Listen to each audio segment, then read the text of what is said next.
Bonjour, je m'appelle Diane Descoteaux et je viens de Notre-Dame-du-Bon-Conseil dans le centre du Québec. Je viens aujourd'hui pour vous présenter les deux derniers bouquins, alors le 17e et le 18e. On va parler du premier qui s'appelle Brin de paille dans les cheveux et qui a été publié aux éditions L'Harmattan le 15 novembre 2019. Alors, il est illustré par Hélène Fong, une franco-vietnamienne, et préfacé par Claude Rodrigue, un haïkiste de Bécomo. Je vais vous lire ce que l'éditeur en a dit. Alors, c'est dans cet ouvrage, afin de laisser la place à l'imaginaire du lecteur, l'auteur a choisi d'exprimer les rapports intimes entre l'homme et la femme à travers le plus petit poème au monde, le haïku. Cette forme poétique, minimaliste, d'inspiration nippone, se prête à merveille pour saisir des fragments de scènes domestiques, tantôt sensuelles, tantôt érotiques, captés comme ces petits coups d'œil furtifs que l'on jette dans l'embrasure des portes du non-dit, pour ensuite les coucher sur le papier.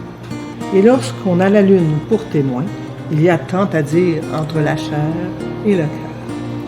Lisons maintenant quelques extraits. L'une des moissons. Allongé l'homme auprès d'elle, sans son caleçon.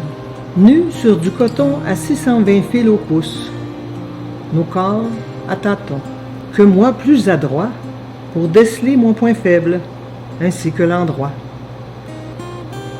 Mais on va arrêter là. Je vous laisse le choix d'aller le choisir, s'il vous intéresse, sur mon site www.dianedescoteaux.com. Parlons du deuxième ici, qui a été publié quelques semaines après, soit le 6 décembre 2019, aux éditions de Tsimantou.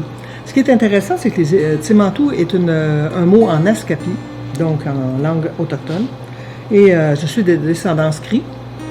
Et pour faire intéressant aussi, les éditions sont près d'Odanak, alors dans le centre du Québec aussi. Et j'ai demandé à ce que les titres de chapitres soient traduits en langue abénakise. Pourquoi? Parce que c'est le peuple du soleil levant et que le haïku vient du Japon, donc le pays du soleil levant. Alors ça faisait un beau mariage entre les deux. Alors ici, comme je vais essayer de le lire en langue abénakise, c'est Mkwi Senam Mosi, qui veut dire érable rouge pour automne. Je vais vous lire quelques extraits. Pour l'automne. Lune de septembre.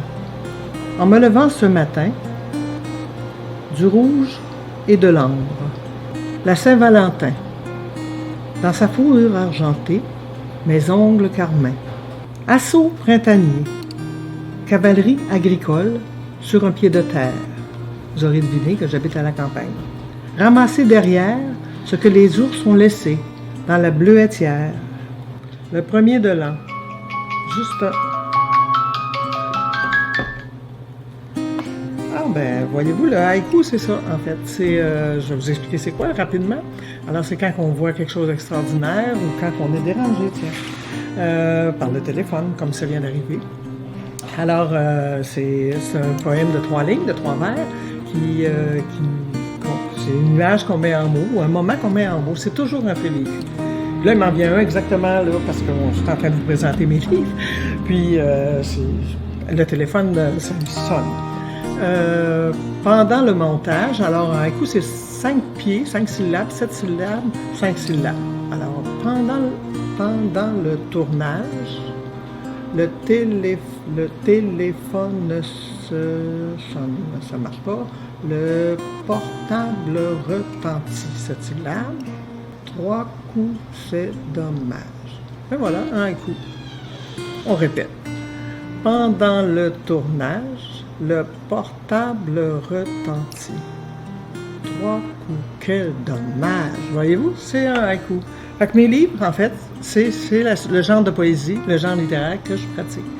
Vous allez trouver ça ici dans les 2 livres que je viens de vous présenter. C'est des moments vécus, des petits instants glanés ici et là, comme le coup de fil qu'on vient d'avoir pendant qu'on présentait les livres. Alors, je vous remercie. J'espère que vous avez pris plaisir à entendre mes haïkus. Je vous souhaite une bonne lecture et je vous invite à découvrir ce qui est écrit à l'intérieur de ces livres. Merci beaucoup.